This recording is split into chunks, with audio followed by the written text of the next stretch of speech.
نؤمن به ونتوكل عليه ونعوذ بالله من شرور أنفسنا ومن سيئات أعمالنا من يهده الله فلا مضل له ومن يضلل فلا هادي له ونشهد أن لا إله إلا الله وحده لا شريك له وأشهد أن محمدا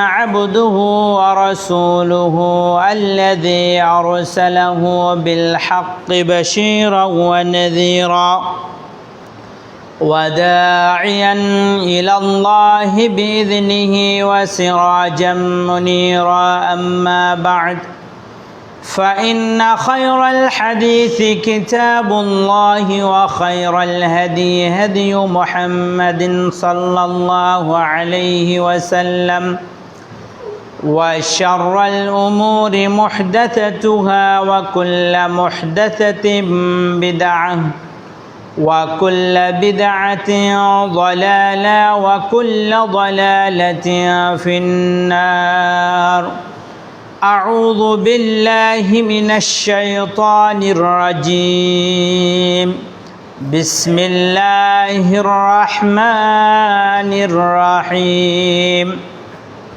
يا أيها الناس اتقوا ربكم الذي خلقكم من نفس واحدة وخلق منها زوجها وبث منهما رجالا كثيرا ونساء واتقوا الله الذي تساءلون به والأرحام إن الله كان عليكم رقيبا يا أيها الذين آمنوا اتقوا الله حق تقاته ولا تموتن إلا وأنتم مسلمون يا أيها الذين آمنوا اتقوا الله وقولوا قولا سديدا يصلح لكم أعمالكم ويغفر لكم ذنوبكم ومن يطع الله ورسوله فقد فاز فوزا عظيما آمنت بالله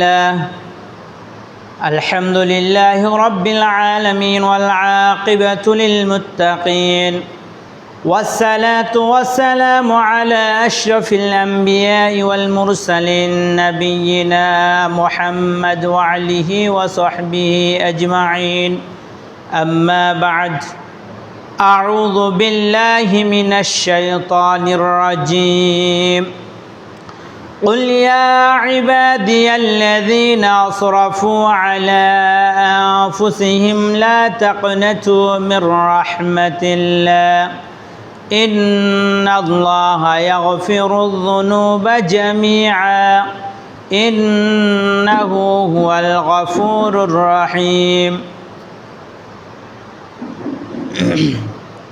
من كان يؤمن بالله واليوم الآخر فليؤذي جاره أو كما قال عليه الصلاة والسلام প্রশংসা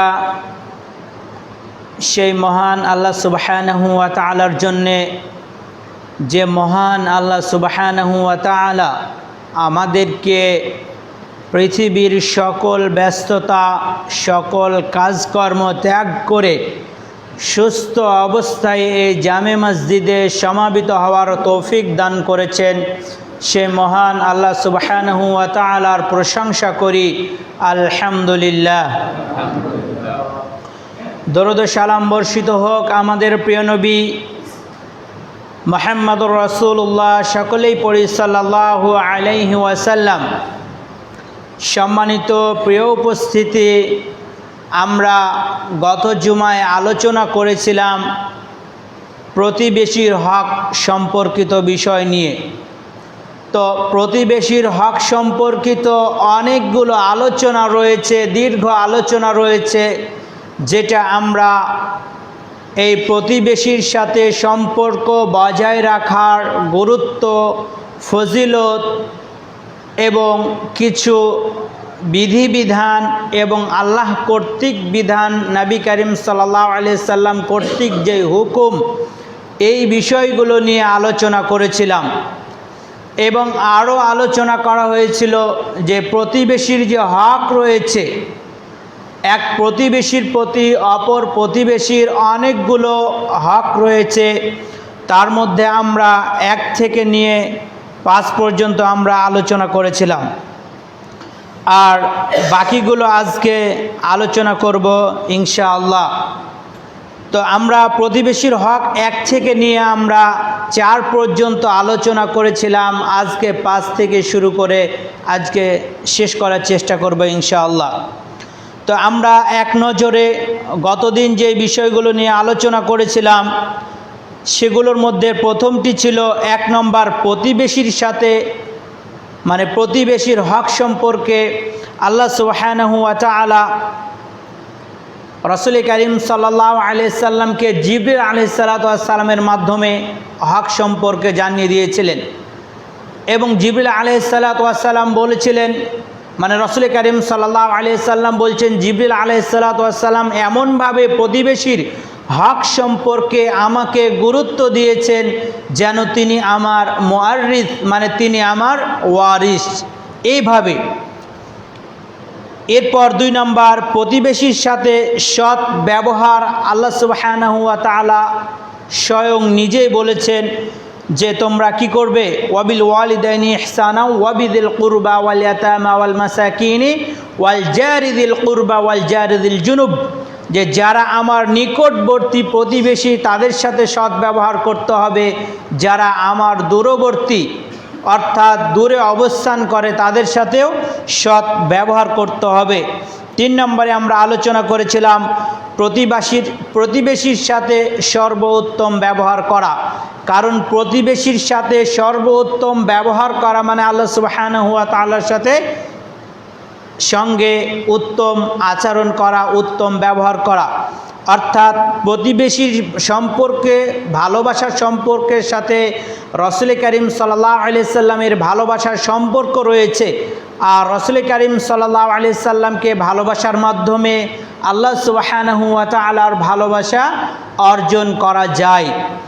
4 নম্বরে যে বিষয়টি আমরা আলোকপাত করেছিলাম, প্রতিবেশীর সাথে সৎ আচরণ ও ভালোবাসা, মানে প্রতিবেশীর সাথে ভালোবাসাটা আল্লাহ এবং তার রাসূলের সাথে সম্পর্কযুক্ত।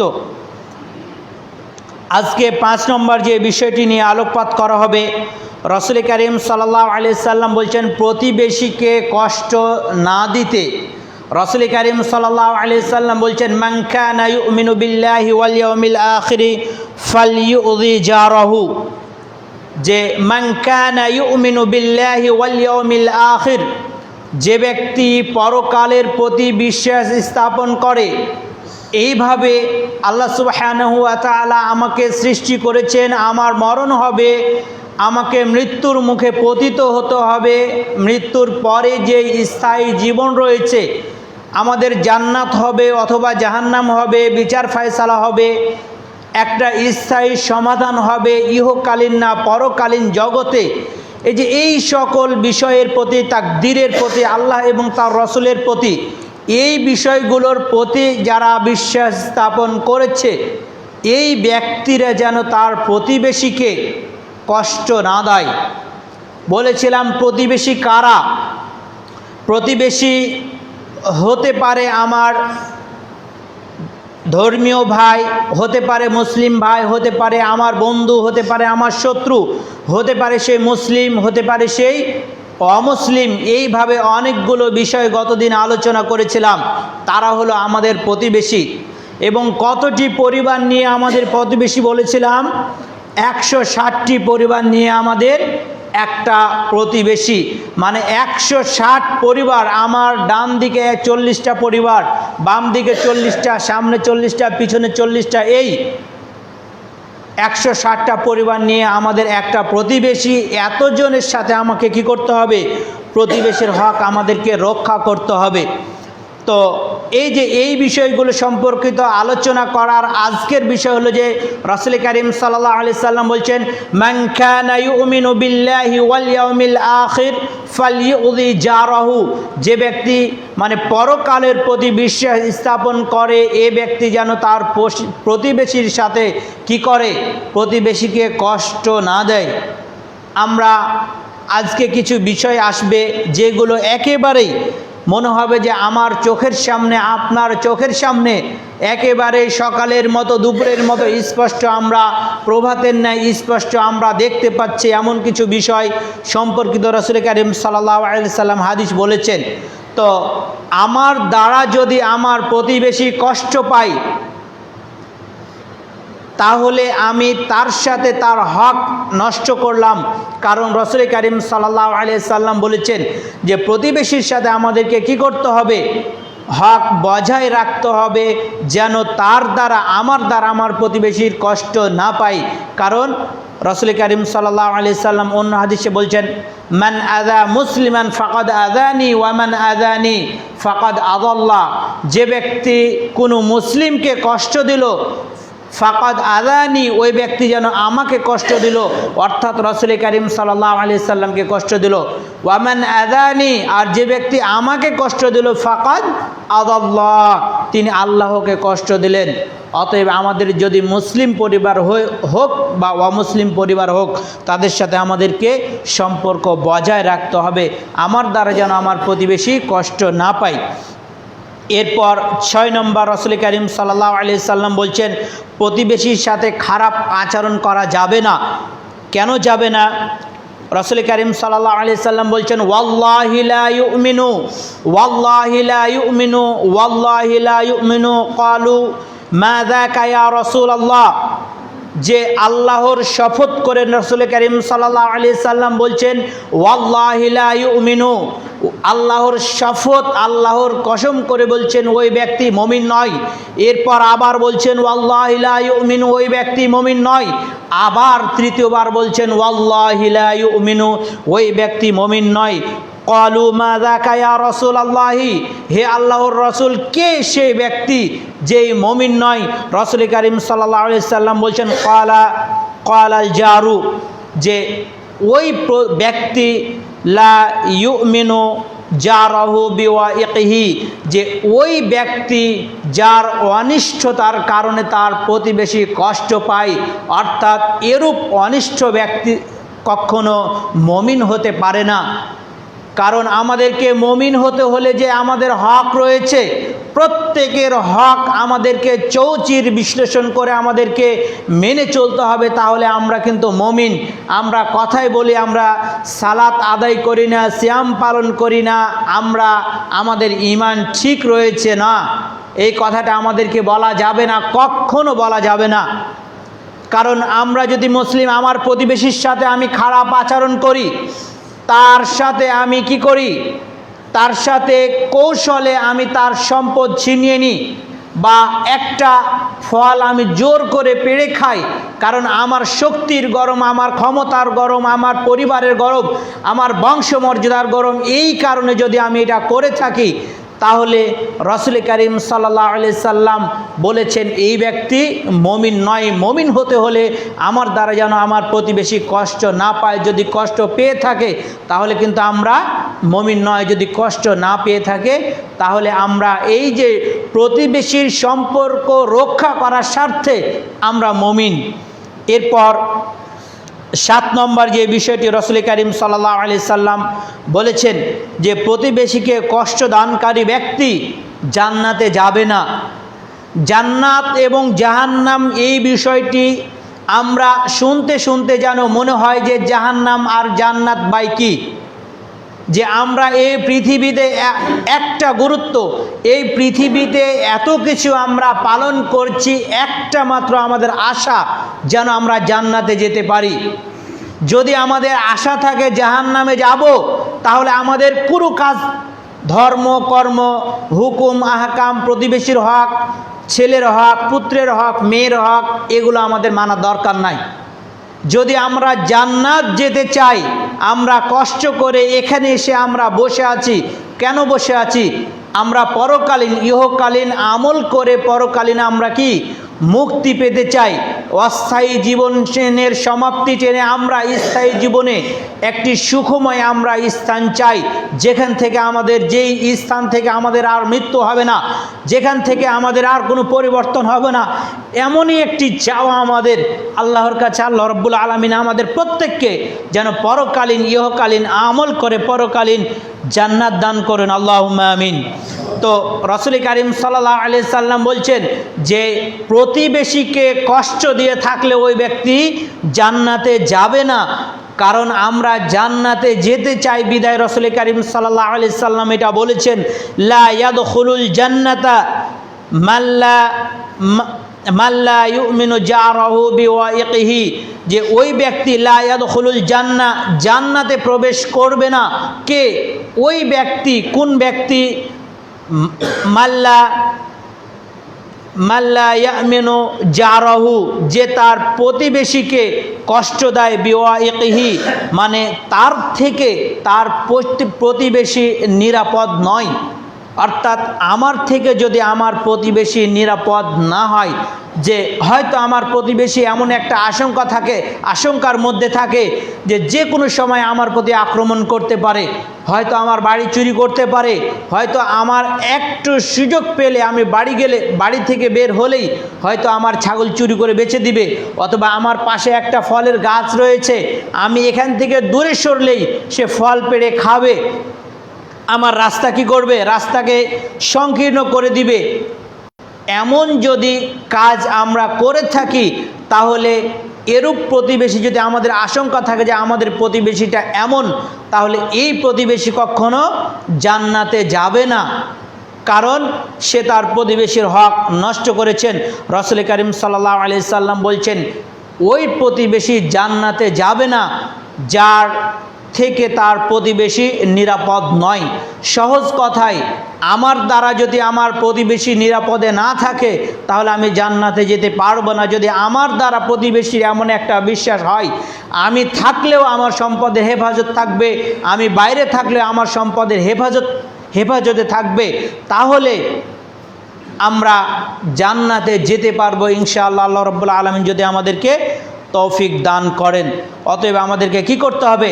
জান্নাত পাওয়ার আশায় হলেও আমরা আমাদের প্রতিবেশীর সাথে সৎ ব্যবহার করব, আমার দ্বারা যেন আমার প্রতিবেশী কষ্ট না পায়, এই বিষয়টা আমরা খেয়াল রাখব। 8 নম্বর বিষয় হচ্ছে, প্রতিবেশীকে যারা কষ্ট দিয়ে থাকে তাদের ইবাদত কিন্তু হবে না। রাসূল কারীম সাল্লাল্লাহু আলাইহি সাল্লাম বলছেন, আন আবি হুরায়রা রাদিয়াল্লাহু তাআলা আনহু قال নবী সাল্লাল্লাহু আলাইহি ওয়াসাল্লাম قال رجل, একজন ব্যক্তি বলছেন যে ইয়া রাসূলুল্লাহ সাল্লাল্লাহু আলাইহি ওয়াসাল্লাম, হে আল্লাহর রাসূল সাল্লাল্লাহু আলাইহি ওয়াসাল্লাম, ইন্না ফুলানাতুন তুযকারু মিন কাসরাতি সালাতিহা ওয়া সিয়ামিহা ওয়া সাদাকাতিহা, যে এমন একটা মহিলা সম্পর্কে আমরা জানি বা অবগত রয়েছি, বা ওই মহিলা সম্পর্কে, যে ধরুন আমাদের এই গ্রামে একটা মহিলা রয়েছে বা একটা পুরুষ রয়েছে যে অনেক ভালো, তখন তার নামটা এমনিতে আমরা সকলেই জানি যে আব্দুল্লাহ নামে একজন ব্যক্তি আছে, উনি অনেক ভালো, অনেক ভদ্র, সাদাকা, সিয়াম, হজ, জাকাত, ইসলামের বিধিবিধান, তার দ্বারা কোনো ক্ষতি হয় না মানুষের। এমন ব্যক্তি যদি আমাদের সমাজে থেকে থাকে, তাহলে যেমনভাবে আমরা তাকে সবাই চিনি, তো ঠিক এমন একজন ব্যক্তি সম্পর্কে রাসূল কারীম সাল্লাল্লাহু আলাইহি সাল্লাম বলছেন, এমন এক মহিলা সম্পর্কে তিনি কি করেন? মিন কাসরাতি সালাতিহা, তিনি অধিক পরিমাণ সালাত আদায় করে, ওয়া সিয়ামিহা, অধিক পরিমাণ সিয়াম পালন করে। কিভাবে অধিক পরিমাণ সালাত আদায় করে? সালাত তো 5 ওয়াক্ত, ঠিক 5 ওয়াক্ত সালাত আদায় করার পাশাপাশি যে নফল সালাতগুলো আছে এগুলো আদায় করে। ওয়া সিয়ামিহা, ঠিক ফরজ সিয়ামের পরে যে সিয়ামগুলো রয়েছে, নফল যে সিয়ামগুলো রয়েছে এগুলো আদায় করে। ওয়া সাদাকা, সাদাকাতিহা, আর বেশি বেশি দান সাদাকা করে। তো এমন একটি মহিলা সম্পর্কে জানা যায় ওয়া গায়রা আন্নাহা তুযি জিরানিহা বিলিসানিহা, কিন্তু ওই ব্যক্তি দ্বারা তার প্রতিবেশী তার লিসান দ্বারা, তার কথা দ্বারা, তার জিহ্বা দ্বারা তার প্রতিবেশী কষ্ট পায়। এই ব্যক্তি, রাসূল কারীম সাল্লাল্লাহু আলাইহি সাল্লাম বলেছেন ক্বালা হিয়া ফিন্নার, এই ব্যক্তি জাহান্নামে যাবে। একটা বিষয় একবার আলোচনা করছিলাম যে সালাত আদায় করে জাহান্নামে যেতে হবে 3 শ্রেণীর মুসল্লিকে। তার মধ্যে এই যে এক শ্রেণী, এখানে অধিক পরিমাণ কি কাসরাতি সালাতিহা ওয়া সিয়ামিহা ওয়া সাদাকাতিহা, তিনি কি একটা আমল করেছেন? তিনি বেশি বেশি সালাত আদায় করেছেন, বেশি বেশি সিয়াম পালন করেছেন, দান সাদাকা করেছেন। মৌলিক যে বিষয়, হজ আপনি কখন করবেন? আপনার সামর্থ্য রয়েছে আপনি হজ করবেন। জাকাত কখন দিবেন? আপনার যখন নেশাব পরিমাণ সম্পদ হবে তখন আপনাকে জাকাত দিতে হবে। কিন্তু দান আপনাকে যে কোনো অবস্থায় করতে হবে। আপনি সচ্ছল অবস্থায় আছেন, দান করতে হবে। অসচ্ছল অবস্থায় আছেন, দান করতে হবে। যে যুবক আছেন, দান করতে হবে। বৃদ্ধ হয়েছেন, দান করতে হবে। সর্ব অবস্থাতে দান করতে হবে। অনুরূপভাবে সালাত আপনাকে আদায় করতেই হবে। সিয়াম আপনাকে 10 বছর পার হয়ে গেছে, আপনাকে সিয়াম পালন করতে হবে। তো ঠিক বেশি বেশি সব কিছু পালন করে, তার দ্বারা তার প্রতিবেশী নিরাপদে নয়, তার প্রতিবেশীকে কষ্ট দেয়, ক্বালা হিয়া ফিন্নার, ওই ব্যক্তি জাহান্নামে যাবে, ওই মহিলা জাহান্নামে যাবে। এরপর রাসূল কারীম সাল্লাল্লাহু আলাইহি সাল্লামকে আবার প্রশ্ন করা হলো, ক্বালু ইয়া রাসূলুল্লাহ সাল্লাল্লাহু আলাইহি ওয়াসাল্লাম ফা ইন্না ফুলানাতুন তুযকারু কিল্লাতান সিয়ামিহা ওয়া সাদাকাতিহা ওয়া সালাতিহা, যে এমন ব্যক্তি সম্পর্কে জানা যায় বা এমন ব্যক্তি সম্পর্কে আমরা অবগত রয়েছি যে ব্যক্তি কি করে, কিল্লাতিন মানে হচ্ছে কম, যে অল্প সংখ্যক, কিল্লাতা সিয়ামিহা ওয়া সাদাকাতিহা, যে অল্প সিয়াম পালন করে, অল্প সাদাকা করে, আর কি করে, অল্প হচ্ছে সালাত আদায় করে। এরপর ওয়া ইন্নাহা তাসদাকু বিল আসওয়ারি মিনাল আকিতি, মানে এমন অল্প পরিমাণ দান করে যে পনির রয়েছে, এই মানে কয়েকটা সংখ্যা পনির সে একজন অপরজনকে কি করে, দান করে। প্রথম কথা, অল্প হচ্ছে সাদাকা করে, অল্প সিয়াম পালন করে, অল্প সালাত আদায় করে। আর কেমন দান সাদাকা করে, প্রথমটাতে বলা হয়েছে যে অধিক পরিমাণ দান করে, এখানে বলা হয়েছে মানে অল্প পরিমাণ দান করে। কেমন অল্প? কয়েকটা পনিরের সংখ্যা তিনি কি করেন, দান সাদাকা করেন। কিন্তু কি ওয়ালা তুযি জিরানিহা, ক্বালা, যে তার দ্বারা তার প্রতিবেশী নিরাপদে থাকে, অর্থাৎ তার কথা দ্বারা তার প্রতিবেশী কখনো কষ্ট পায় না। এই সম্পর্কে রাসূল কারীম সাল্লাল্লাহু আলাইহি সাল্লামকে জিজ্ঞাসা করা হলে তিনি বলেন যে হিয়া ফিল জান্নাহ, এই ব্যক্তি কি হবে, এই ব্যক্তি জান্নাতে যাবে। তাহলে আমরা অধিক পরিমাণ সিয়াম পালন করলাম, সাদাকা করলাম, জাকাত করলাম, গরিব মিসকিনের হক আদায় করলাম। আমরা কি করলাম, আমরা যে জাকাত আছে সেই জাকাতের আমরা সঠিক বর্ণনা করলাম। কিন্তু আমার এই কথা দ্বারা, আমার এই মুখ দ্বারা, আমার এই হাত দ্বারা, আমার জবান দ্বারা আমার প্রতিবেশী কষ্ট পাবে, এই দান সাদাকা আমার কোনো মূল্য আসবে না। আর যদি আমরা অল্প দান করি, সাদাকা করি, এবং আমার দ্বারা যদি আমার কথা যদি হয় নম্র, আমার কথা যদি হয় ভদ্র, আমার কথা দ্বারা যদি কেউ কষ্ট না পায়, তাহলে অবশ্যই হিয়া ফিল জান্নাহ, এই ব্যক্তি অল্প আমল করাটাই তার জন্যে যথেষ্ট হয়ে যাবে। অতএব আমরা কি করব, আমরা সঠিক সময় সঠিক ইবাদত করব, আমল করব, যেভাবে আমাদেরকে চলতে বলেছেন সেভাবে আমরা চলব। তাহলে আমরা জান্নাতে যেতে নিজের খামখেয়ালভাবে চলি, মন যেটা চায় সেটা আমরা করি, আমার বিবেক যেটা বলে সেটা আমরা করি না। আমার যে খামখেয়ালি রয়েছে, অর্থাৎ মানে আপনার মন যেটা চাই সেটা যদি আপনি করেন, আপনি প্রতিবেশীর হক বোঝেন না, পরিবারের হক বোঝেন না, সমাজের হক বোঝেন না, শুধু আপনার মন যেটা চাই সেটাই করেন, হিয়া ফিল নার, আপনাকে জাহান্নামে যেতে হবে। অতএব সাবধান। আমাদের 2টা লক্ষ্য এবং 2টা আমাদের ফয়সালা, যে ইহকালীন সময়, এই দীর্ঘ সময় 60 থেকে নিয়ে 70 বছর বা 75 বছর বয়সে, এই যে এই বয়সটাতে আমরা আমল করে, লেখাপড়া করে হয় আমাদের দুইটা, যেমন আমরা পরীক্ষাতে যারা ইন্টার পরীক্ষা দিবেন বা এসএসসি পরীক্ষা দিবেন, আপনাদের ফলাফলটা কি হয়, ভালো ফলাফল আসবে অথবা খারাপ ফলাফল আসবে। যে আপনি যেইভাবে লেখাপড়া করবেন, আপনার মানে প্রচেষ্টা যতটুকু হবে আপনার ফলাফলটা ততটুকু হবে। যদি আপনি ফলাফল ভালো পেতে চান, অবশ্যই ভালো কিছু আপনাকে করতে হবে। আর যদি আমরা লেখাপড়া করি না, ক্লাসে ফাঁকি দিয়ে থাকি, আমরা ঠিক অনুরূপভাবে যদি ইসলামের বিধান আমরা ফাঁকি দিয়ে থাকি, তাহলে হয় আপনি জাহান্নামে যাবেন অথবা আপনি জান্নাতে যাবেন ভালো কিছু করলে।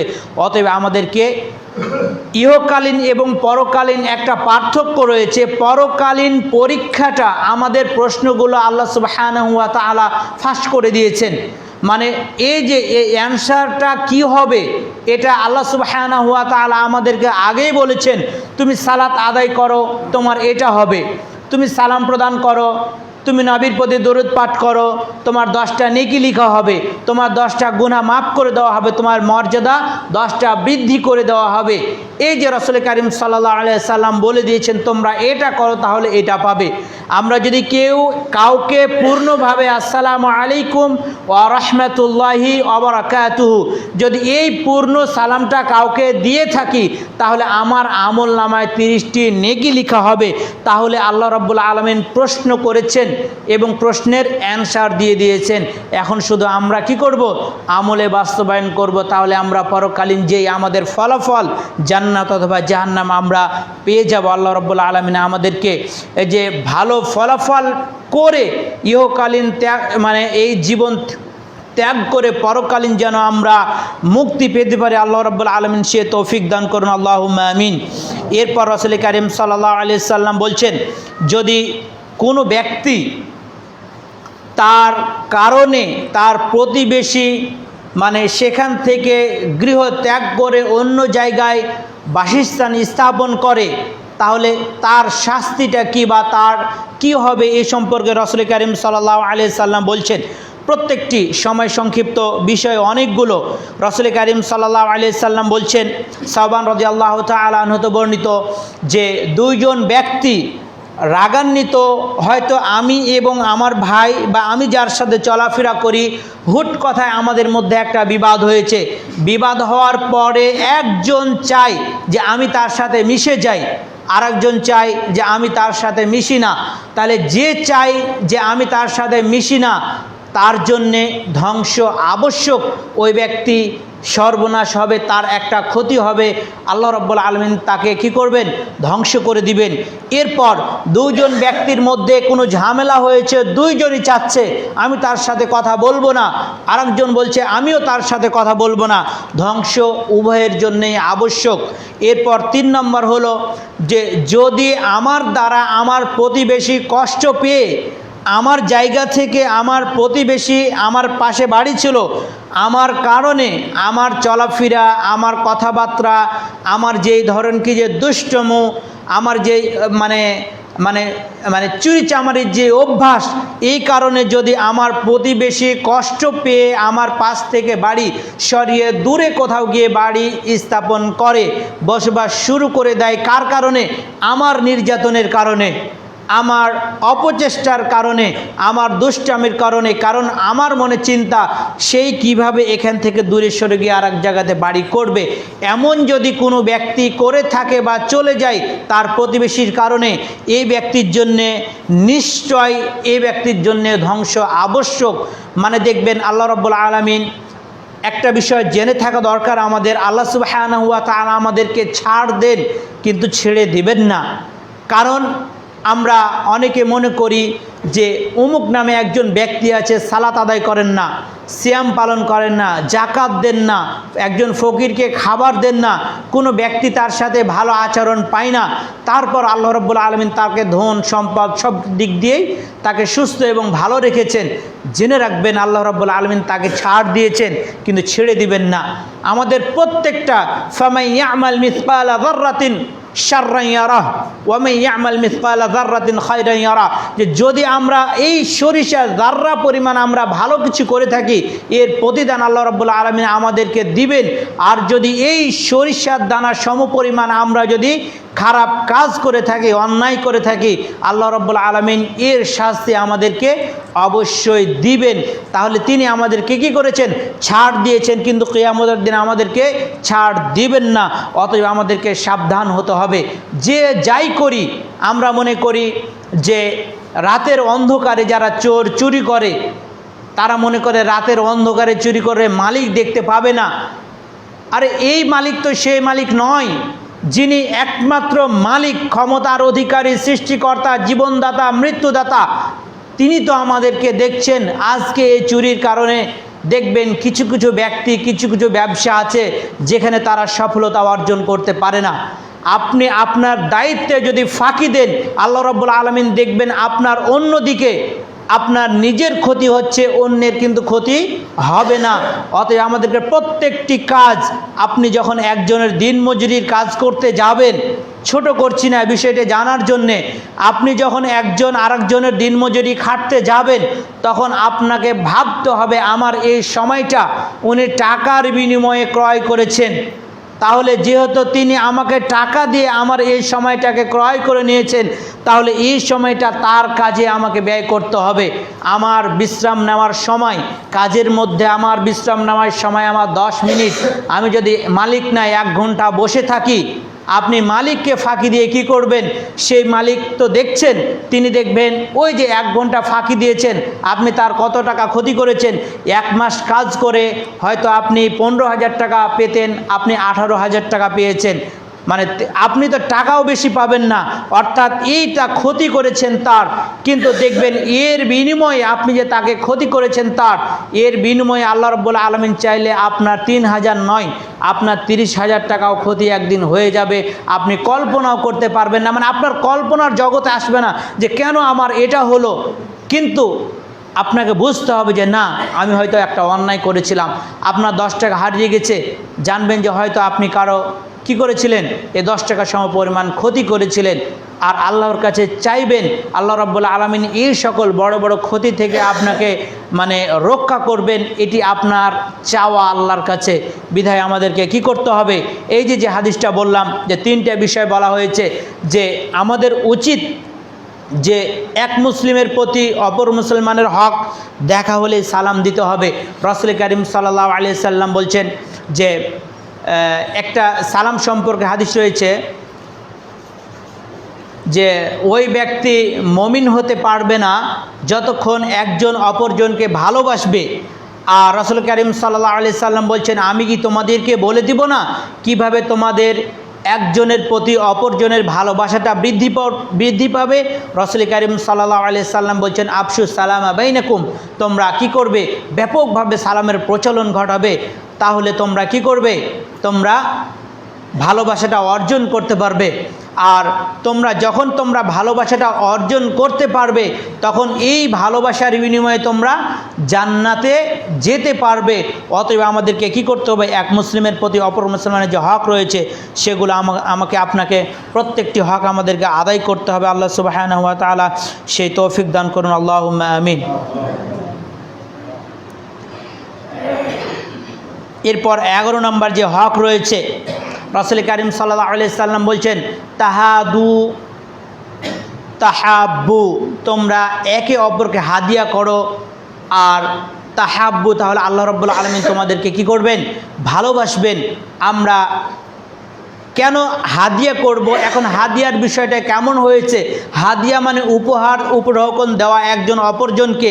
এখন আমরা হাদিয়াটা কেউ কাউকে কিন্তু দিই না। কেমন হাদিয়া দিই?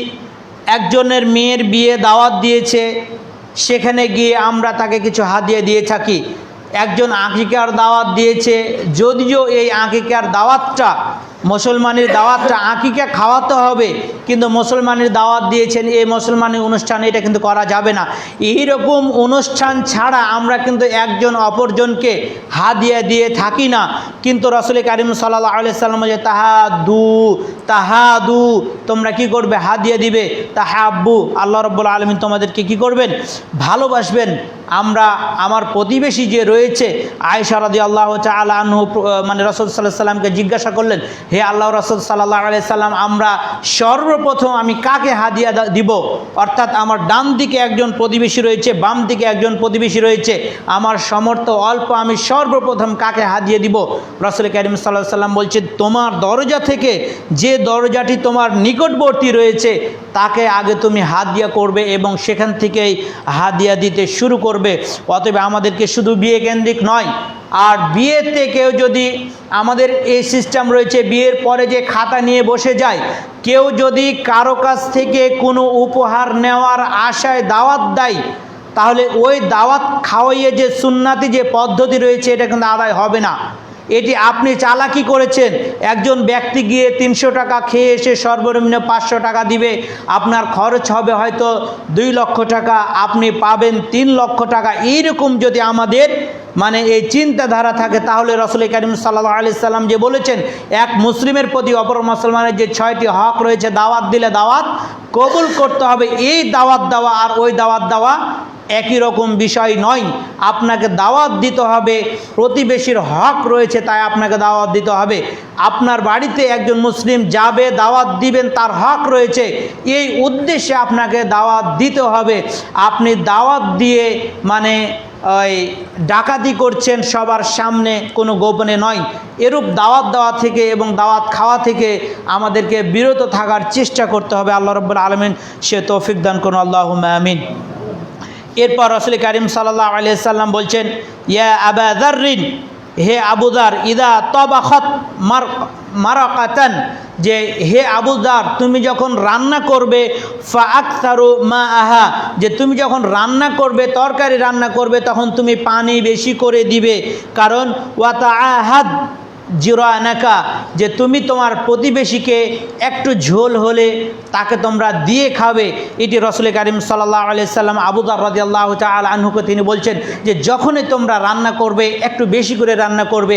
অর্থাৎ গোশত নিয়েছেন 1 কেজি, আপনার তো 1 কেজি গোশত 20 টুকরো যদি হয়, তার বেশি যতই করেন হয়তো 40 হলো, এর বেশি কিন্তু হবে না। তো সেখানে আমাদেরকে কি করতে হবে? একটু পানি বেশি দিয়ে আমাদেরকে এই অভ্যাসগুলো আমাদেরকে গড়ে তুলতে হবে, যে একটু পানি বেশি দিয়ে ঝোল বেশি করে আমরা যেন আমার প্রতিবেশী যে গরিব রয়েছে, আমার যে প্রতিবেশী রয়েছে, তাকে দিয়ে যদি আমরা খেয়ে থাকি, তাহলে দেখবেন তার সাথে আপনার সম্পর্ক ভালো হবে। যখন সম্পর্ক ভালো হবে, আল্লাহ রাব্বুল আলামিন আমাদেরকে প্রত্যেকটি বিষয়ে আমাদেরকে তিনি বরকত দান করবেন এবং আমাদের হচ্ছে ওই প্রতিবেশীর সাথে ভালোবাসাটা বৃদ্ধি করে দিবেন। আব্দুল্লাহ বিন আমর রাদিয়াল্লাহু তাআলা আনহু বর্ণনা করছেন যে তার বাড়িতে খাসি জবাই হচ্ছে, তার ভাইয়ের ছেলে কি করছেন? খালাচ্ছেন। তখন বললেন যে হে মানে ভ্রাতস্পুত্র, যে তোমার যখন গোশত কাটা কমপ্লিট হয়ে যাবে, তখন তুমি আমার প্রতিবেশী, অর্থাৎ আব্দুল্লাহ বিন আমরের প্রতিবেশী ছিল একজন ইহুদি, তো বলছে তুমি তাকে দিয়ে শুরু করবে সর্বপ্রথম, কারণ সে হলো আমার প্রতিবেশী। একজন ব্যক্তি বলছেন যে হে আব্দুল্লাহ বিন আমর, তুমি মানে কি করলে এটা? মানে তুমি কেমন কাজ করলে? তুমি কি তোমার বিধান ভুলে যাচ্ছ? তখন আব্দুল্লাহ বিন আমর বললেন যে রাসূল কারীম সাল্লাল্লাহু আলাইহি সাল্লাম প্রতিবেশী সম্পর্কে যে উপদেশ দিয়েছেন সেটা আমার জানা রয়েছে। অতএব কি মানে আব্দুল্লাহ বিন আমর তার ভাইয়ের ছেলেকে বলল, তুমি জবে করে সর্বপ্রথম আমার প্রতিবেশীকে, একজন ইহুদি, তাকে দিতে হবে। আমার প্রতিবেশী মুসলিম হলেই যে আমি তাকে দিব, বিষয়টি এমনটি নয়। কারণ কেন জাকাত ব্যয়ের যে 8টি খাত রয়েছে, তার মধ্যে একটা রয়েছে যে অমুসলিমদেরকে ইসলাম ধর্মের প্রতি আকৃষ্ট করার জন্যে তাকে একটা অংশ দিতে হবে। কারণ এই জন্যে দিব, তিনি যেন বুঝলে যে ইসলাম আসলেই সহমর্মিতার একটা ধর্ম, যে একজন অপরজনকে যে ভালোবাসা বৃদ্ধি পাবে এমনই একটি ধর্ম ইসলাম ধর্ম। অতএব আমাদেরকে কি করতে হবে? এই হাদিসটি আমল করতে হবে। মানে হিন্দু হোক, মুসলিম হোক বা অন্য জাতিগোষ্ঠী হোক, বা সে আমার সমাজে হোক বা ভিন্ন সমাজের হোক, আমার প্রতিবেশী হলে তার সাথে কি করব? অবশ্যই আমরা তার সাথে ভালো ব্যবহার করব, উপহার দিব, আর তরকারি বেশি রান্না করে তাকে দেওয়ার চেষ্টা করব।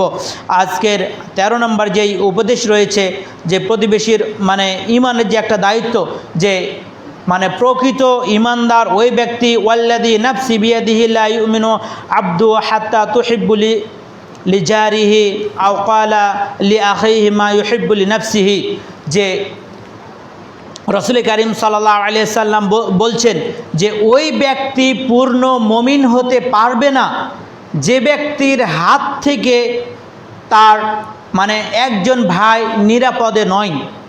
এটা একটা বিষয়টি এমনভাবে যে আমি যেটা পছন্দ করি যে কেউ যেন আমার ক্ষতি না করে, এটা আমি পছন্দ করি। তাহলে আমাকে পছন্দ করতে হবে আমি যেন আরেকজনের ক্ষতি না করি। যদি আমরা এটা মানে নিজেকে থেকে বাস্তবায়ন করতে পারি তাহলে আমরা মুমিন। এবং আমি যেটা ভালোবাসি আমার ভাই যেন সেই ভালোবাসাটাই মানে ওই ভাই যেন ওই বিষয়টা ভালোবাসে। এরূপ যদি ভালোবাসা আমার হাত থেকে আমার ভাই নিরাপদে থাকবে। আমি যেটা ভালোবাসি সেটা আমার ভাইয়ের জন্য হবে, আমি যেটা ভালোবাসি সেটা আমার প্রতিবেশীর জন্যই হবে। তো এরূপ যদি আমরা আমল করতে পারি তাহলে আমরা কি করব? আল্লাহর ভালোবাসা অর্জন করতে পারবো, আমরা মুমিন হতে পারবো। এরপর রাসূল কারীম সাল্লাল্লাহু আলাইহি সাল্লাম বলছেন অনেকগুলো বিষয় রয়েছে প্রতিবেশীর হক সম্পর্কে, যে প্রতিবেশী অর্থাৎ আমি পেট পূর্ণ করে খেয়েছি অতএব আমার প্রতিবেশী কি করছে? না খেয়ে বসে আছে, এ ব্যক্তি পূর্ণ ঈমানদার নয়। এটি একজন ঈমানের কাজ নয়, একজন মুসলিমের কাজ নয়। আমি খেয়ে পেট পূর্ণ করে উদর পূর্ণ করে শুয়ে আছি আর আমার প্রতিবেশী না খেয়ে বসে আছে, মানুষের দ্বারে দ্বারে যাচ্ছে, এমনটি করা যাবে না। খোঁজ খবর নিতে হবে, তাকে দিতে হবে। কারণ আমার সম্পদে গতদিন বলছিলাম যে আমাদের সম্পদে ফকির মিসকিনের হক রয়েছে, ওই 8 শ্রেণীর ব্যক্তির আমার সম্পদে হক রয়েছে। তারা তাদের হক আমাদের বাড়ি বাড়ি এসে আদায় করে, কিন্তু উচিত আমাদেরকে তাদের বাড়ি বাড়ি গিয়ে হককে বুঝিয়ে দেওয়া বা পৌঁছে দেওয়া।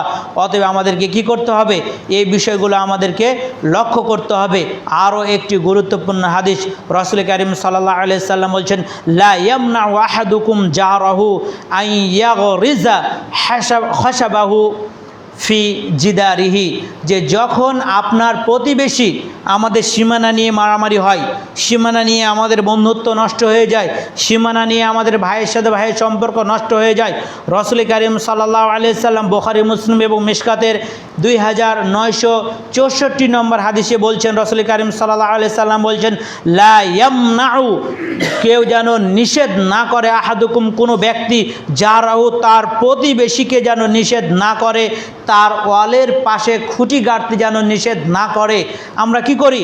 তোমার টিনের পানি কেন আমাদের এরিয়াতে আসবে, এইরকম। আরে ভাই, আপনি সম্পদ নিয়ে কি করবেন? আপনি মরে গেলে তো আপনাকে পুঁতে এসে আপনার সম্পদ কি করবে? আপনার ছেলে মেয়ে কি ছিঁড়ে ছুটে খাবে, আপনাকে কেউ স্মরণ করবে না। আপনার ওই যে 2 আঙ্গুল জমি নিয়ে, ওই 3 আঙ্গুল জমি নিয়ে, অর্ধ বিঘা জমি নিয়ে এত বাড়াবাড়ি, মারামারি, কেশকাশালি এগুলো করার প্রয়োজন নেই। কারণ এগুলো সম্পদ তো আপনার স্থায়ী নয়। রাসূল কারীম সাল্লাল্লাহু আলাইহি সাল্লাম কত সুন্দর চমৎকার একটি হাদিস বলেছেন যে কোনো ব্যক্তি যেন নিষেধ না করে তার প্রতিবেশীকে যে তুমি এই জায়গাটাতে তুমি একটা মানে খুঁটি পুঁততে যেন নিষেধ না করে, কারণ একটা খুঁটি গাড়তে নিষেধ না করে। এগুলি নিয়ে অনেক ঝামেলা হয়, হয়তো আমরা জানি না যে এই একটা খুঁটি পোঁতা সম্পর্কেও কি একটা বিধান হতে পারে, কিন্তু হ্যাঁ হতে পারে। রাসূল কারীম সাল্লাল্লাহু আলাইহি সাল্লাম আমাদেরকে হুকুম দিয়েছেন।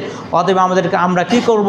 আমরা চেষ্টা করব যেন আমরা প্রতিবেশীর হক রক্ষা করে আমরা ইহকালীন এই সংক্ষিপ্ত সময় সফর শেষ করে যেন স্থায়ী আমরা মানে মুক্তির একটা আমল করতে পারি, এই হক রক্ষা করে যেমন আমরা পরকালীন মুক্তি পেতে পারি। আল্লাহ রাব্বুল আলামিন আমাদেরকে সেই তৌফিক দান করুন, আল্লাহুম্মা আমিন। আল্লাহ সুবহানাহু ওয়া তাআলা আমাদের প্রত্যেককেই যেন প্রত্যেকের হক বুঝে আমল করতে পারি সে তৌফিক দান করুন, আল্লাহুম্মা আমিন। আর গতদিন একটা দোয়া বলেছিলাম, এই দোয়াটা আমরা অনেকেই আমল করার চেষ্টা করব। প্রতিবেশীর হক সম্পর্কে রাসূল কারীম সাল্লাল্লাহু আলাইহি সাল্লাম বলছেন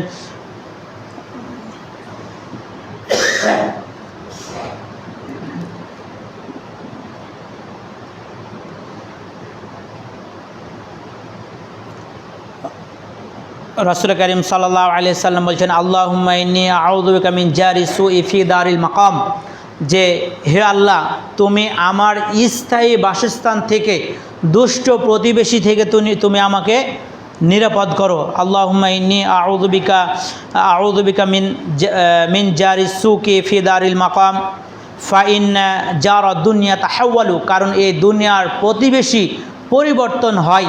অর্থাৎ আপনি দোয়া করবেন, যদি আপনার প্রতিবেশী আপনাকে কষ্ট দিয়ে থাকে, তাহলে আল্লাহ চাইলে আপনার প্রতিবেশীর মনে এমন একটা বিবেক জাগ্রত করবে, হয়তো সে যে কোনো কারণে অন্য জায়গায় স্থানান্তরিত হয়ে যাবে। এই জন্য আল্লাহ রসুল সাল্লাল্লাহু আলাইহি সাল্লামকে কাছে আমাদেরকে আল্লাহর কাছে এভাবে দোয়া করতে হবে, আল্লাহুম্মা ইন্নী আউযু বিকা মিন জারি সুই ফি দারিল মাকামি ফাইন্না জারা দুনিয়া তাহাওয়ালু। এভাবে আমরা আল্লাহর কাছে দোয়া করব, যারা প্রতিবেশীর থেকে আমরা নিরাপদে নয়, প্রতিবেশী দ্বারা আমরা নির্যাতিত, আমরা নিপীড়িত, এইভাবে তাদের সাথে গণ্ডগোল করে নয়, মারামারি ফাসাদ সৃষ্টি করে নয়, কেশকাশালি করে নয়, এইভাবে আপনি রাতের আধারে 2 রাকাত সালাত আদায় করে দোয়া করে আল্লাহর কাছে চাইবেন। আল্লাহ রাব্বুল আলামিন যদি আপনার চাওয়াটা কবুল করে, তাহলে এই দুষ্ট প্রতিবেশী থেকে আল্লাহ রাব্বুল আলামিন আপনাকে রক্ষা করবে, অথবা আপনার এই দোয়ার মাধ্যমে আপনার প্রতিবেশীকে আল্লাহ রাব্বুল আলামিন হেদায়েত দান করবেন। আল্লাহ রাব্বুল আলামিন এই আমল করার আমাদেরকে তৌফিক দান করুন, আল্লাহুম্মা আমিন। আমাদের মাঝে যারা অসুস্থ রয়েছে, আল্লাহ রাব্বুল আলামিন শেফায়ে কামিলা আজলা দান করুন, আল্লাহুম্মা আমিন। যারা অভাবগ্রস্ত রয়েছে, আল্লাহ রাব্বুল আলামিন তাদেরকে অভাব মুক্ত হওয়ার তৌফিক দান করুন, আল্লাহুম্মা আমিন। যারা ঋণগ্রস্ত রয়েছে, আমাদেরকে আল্লাহ রাব্বুল আলামিন ঋণ পরিশোধ করার তৌফিক দান করুন, আল্লাহুম্মা আমিন। আল্লাহুম্মা ইন্নী আউযু বিকা মিন আযাবি জাহান্নাম ওয়া আউযু বিকা মিন আযাবিল কবরি ওয়া আউযু বিকা মিন ফিতনাতিল মাসিদ দাজ্জাল ওয়া আউযু বিকা মিন ফিতনাতিল মাহইয়া ওয়াল মামাত। আল্লাহুম্মা ইন্নী আউযু বিকা মিনাল মাসামি ওয়া মিনাল মাগরাম। আল্লাহুম্মা ইন্নী আসআলুকাল জান্নাতা ওয়াল ফিরদাউস ওয়া আউযু বিকা মিনান নার। আল্লাহুম্মা ইন্নী আসআলুকাল জান্নাতা ওয়াল ফিরদাউস ওয়া আউযু বিকা মিনান নার। আল্লাহুম্মা ইন্নী আসআলুকাল জান্নাতা ওয়াল ফিরদাউস ওয়া আউযু বিকা মিনান নার। সুবহানা রাব্বিকা রাব্বিল ইজ্জাতি আম্মা ইয়াসিফুন ওয়া সালামুন আলাল মুরসালিন।